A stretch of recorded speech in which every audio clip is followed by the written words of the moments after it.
Hello दोस्तों, कैसे हैं आप सब। वेलकम बैक हमारी सीरीज 48 लॉज ऑफ पावर में। आज हम एक ऐसे लॉ की गहराई में उतरेंगे जो इंसान के भरोसे की नींव को हिलाकर रख देता है। ये लॉ इतना शक्तिशाली और खतरनाक है कि इसका सही इस्तेमाल आपको किसी के भी दिमाग का ताला खोलने की चाबी दे सकता है। सोचिए, किसी पर भरोसा करना कितना मुश्किल होता है ना। हम सबने अपनी जिंदगी में धोखे खाए हैं, इसलिए हम अपने चारों तरफ एक अदृश्य दीवार बनाकर रखते हैं। लेकिन क्या हो अगर मैं कहूं कि उस दीवार को तोड़ने का सबसे तेज तरीका ईमानदारी है। जी हाँ, आपने सही सुना। यही है आज का हमारा law number 12। Use selective honesty and generosity to disarm your victim. यानी अपने शिकार को काबू में करने के लिए चुनिंदा ईमानदारी और दरियादिली का इस्तेमाल करें। किताब कहती है कि एक सच्चा और ईमानदार कदम आपके दर्जनों बेईमान कदमों पर पर्दा डाल सकता है। खुली दिली और ईमानदारी के इशारे सबसे ज्यादा शक्की इंसान के डिफेंस को भी तोड़ देते हैं। और एक बार जब आपकी चुनिंदा ईमानदारी उनकी दीवार में एक छेद कर देती है, तो फिर आप अपनी मर्जी से उन्हें धोखा दे सकते हैं और मैनिपुलेट कर सकते हैं। ये सुनने में जितना क्रूर लगता है उतना ही असरदार है। तो चलिए इस साइकोलॉजिकल खेल के हर नियम को समझते हैं, इसकी हर कहानी को जानते हैं। सबसे पहले ये समझना जरूरी है कि ये काम क्यों करता है। धोखे का सार है डिस्ट्रैक्शन, यानी ध्यान भटकाना। जब आप किसी को धोखा देना चाहते हैं तो आपको समय और स्पेस चाहिए ताकि आप कुछ ऐसा कर सकें जिस पर उनका ध्यान न जाए। और ध्यान भटकाने का सबसे शक्तिशाली तरीका है अच्छाई का एक काम, ईमानदारी का एक इशारा। क्यों? क्योंकि ये लोगों के इमोशंस पर सीधा हमला करता है। जैसे ही कोई हमारे साथ अच्छा व्यवहार करता है, एक गिफ्ट देता है या ईमानदारी दिखाता है, हमारा शक करने वाला दिमाग शांत हो जाता है। हम बच्चों की तरह बन जाते हैं जो किसी भी प्यार भरे इशारे पर पिघल जाते हैं। हम सोचने लगते हैं, अरे जो इंसान इतना ईमानदार है वो मुझे धोखा कैसे दे सकता है। बस यही वो पल होता है जब आप सबसे ज्यादा कमजोर होते हैं। चीन की एक पुरानी कहावत है, लेने से पहले देना सीखो। जब आप पहले कुछ देते हैं तो सामने वाले के लिए यह देखना मुश्किल हो जाता है कि आप बाद में कुछ ले रहे हैं। एक तोहफा, एक मेहरबानी या एक ईमानदार स्वीकारोक्ति, ये सब जमीन को नरम करने जैसा है, ताकि जब आप अपनी असली चाल चलें तो किसी को पता ना चले। और इस खेल का सबसे बड़ा खिलाड़ी था काउंट विक्टर लस्टिग। उसकी कहानी इस लॉ का सबसे बेहतरीन उदाहरण है। ये बात है 1926 की। शिकागो शहर का बेताज बादशाह था अल कैपोन, एक ऐसा गैंगस्टर जिससे सरकार भी डरती थी। वो अपनी जिंदगी में सिर्फ धोखेबाजों और चापलूसों से घिरा रहता था, इसलिए वो किसी पर भी भरोसा नहीं करता था। उसे धोखा देने का मतलब था अपनी जान से हाथ धोना। ऐसे में एक लंबा, डैशिंग और बेहद सलीके से बात करने वाला आदमी उसके ऑफिस में आता है। वो खुद को काउंट विक्टर लस्टिग बताता है। लस्टिग एक वर्ल्ड क्लास कॉन आर्टिस्ट था, कई भाषाएं जानता था और इंसानी मनोविज्ञान का मास्टर था। लस्टिग कैपोन से कहता है, मिस्टर कैपोन, आप मुझे $50,000 दीजिए, मैं ठीक 60 दिनों में इसे डबल कर दूंगा। कैपोन उसे ऊपर से नीचे तक देखता है। वो पहली नजर में समझ जाता है कि ये आदमी धोखेबाज है, लेकिन लस्टिग का आत्मविश्वास, उसका क्लासी स्टाइल कुछ अलग था। कैपोन ने अपनी जिंदगी में ऐसे लोग नहीं देखे थे। उसने सोचा, चलो इस खेल को खेलकर देखते हैं। उसने खुद $50,000 गिने और लस्टिग को दे दिए। अब सुनिए कि लस्टिग ने क्या किया। उसने वो पैसे लिए, शिकागो के एक बैंक के सेफ डिपॉजिट बॉक्स में रख दिए और न्यूयॉर्क चला गया अपने दूसरे काम करने। उसने उन पैसों को छुआ तक नहीं, डबल करने की कोई कोशिश ही नहीं की। ठीक 2 महीने बाद वो शिकागो लौटा, बॉक्स से पैसे निकाले और सीधा कैपोन के ऑफिस पहुंचा। उसने कैपोन के पत्थर जैसे चेहरे वाले बॉडीगार्ड्स को देखा, एक शर्मिंदगी भरी मुस्कान दी और कहा, मिस्टर कैपोन, मुझे बहुत अफसोस है, प्लीज मेरी माफी स्वीकार करें। प्लान फेल हो गया, मैं फेल हो गया। कैपोन गुस्से में अपनी कुर्सी से खड़ा हो गया। वो सोच रहा था कि इस आदमी को नदी के किस हिस्से में फेंकना ठीक रहेगा। तभी लस्टिग ने अपनी कोट की जेब से पूरे $50,000 निकाले और कैपोन की डेस्क पर रख दिए। सर, ये रहे आपके पैसे, एक एक पैसा। एक बार फिर मैं माफी चाहता हूँ, ये बहुत शर्मनाक है। जैसा मैंने सोचा था वैसा नहीं हुआ। कैपोन हैरान होकर वापस अपनी कुर्सी पर बैठ गया। वो पूरी तरह से कंफ्यूज था। उसने कहा, मैं जानता था कि तुम एक कॉनमैन हो। जिस पल तुम अंदर आए थे मैं तभी समझ गया था। मैंने सोचा था या तो तुम $1 लाख लेकर लौटोगे या फिर कुछ भी नहीं, लेकिन ये मेरे पैसे वापस करना, ये तो कुछ और ही है। लस्टिग ने अपनी टोपी उठाई और जाने लगा। तभी कैपोन चिल्लाया, अरे तुम तो ईमानदार हो। और फिर उसने कहा, अगर तुम मुश्किल में हो तो ये $5,000 रखो, तुम्हारी मदद हो जाएगी। कैपोन ने उसी 50,000 की गड्डी में से $5,000 निकाले और लस्टिग को दे दिए। और दोस्तों, यही वो $5,000 थे जो लस्टिग को शुरू से चाहिए थे। इसकी व्याख्या समझिए। लस्टिग जानता था कि कैपोन जैसे आदमी के लिए ईमानदारी एक दुर्लभ और कीमती चीज है। कैपोन भेड़ियों के बीच रहता था और ये बहुत थका देने वाला होता है। वो मन ही मन चाहता था कि कोई उसके साथ ईमानदारी से पेश आए। लस्टिग का ये कदम इतना अप्रत्याशित था कि उसने कपोन के दिमाग में भावनाओं का एक तूफान खड़ा कर दिया, गुस्सा, हैरानी और फिर सम्मान। और जब कोई इंसान ऐसी भावनाओं में उलझा होता है तो उसे धोखा देना सबसे आसान होता है। ये ट्रिक सिर्फ लस्टिग ने ही इस्तेमाल नहीं की। इतिहास ऐसी कहानियों से भरा पड़ा है।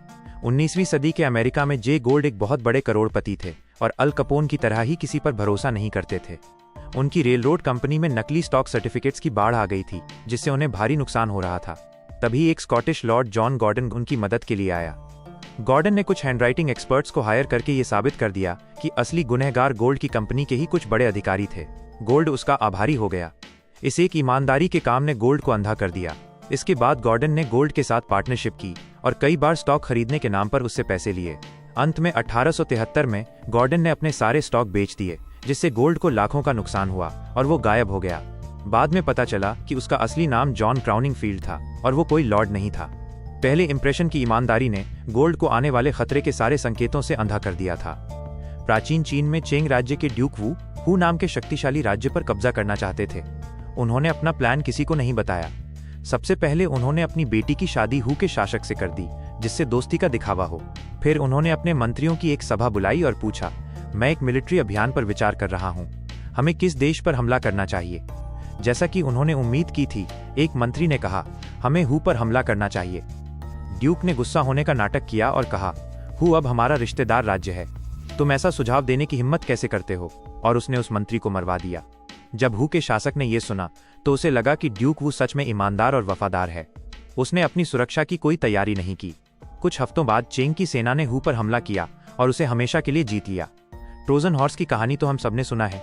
ग्रीक लोग 10 साल तक ट्रॉय शहर की दीवारों को नहीं तोड़ पाए। फिर उनके भविष्यवक्ता ने कहा, ताकत से नहीं, तरकीब से काम लो। तब ग्रीक लीडर ओडिशस ने एक विशाल लकड़ी का घोड़ा बनाने का आइडिया दिया, जिसे तोहफे के तौर पर ट्रॉय भेजा जाएगा और जिसके अंदर सैनिक छिपे होंगे। कुछ लोगों ने, जैसे कि एक्लीज के बेटे नियोप्टोलेम्स ने, इसका विरोध किया। उन्हें ये अनमैनली यानी नामर्दी वाला काम लगा।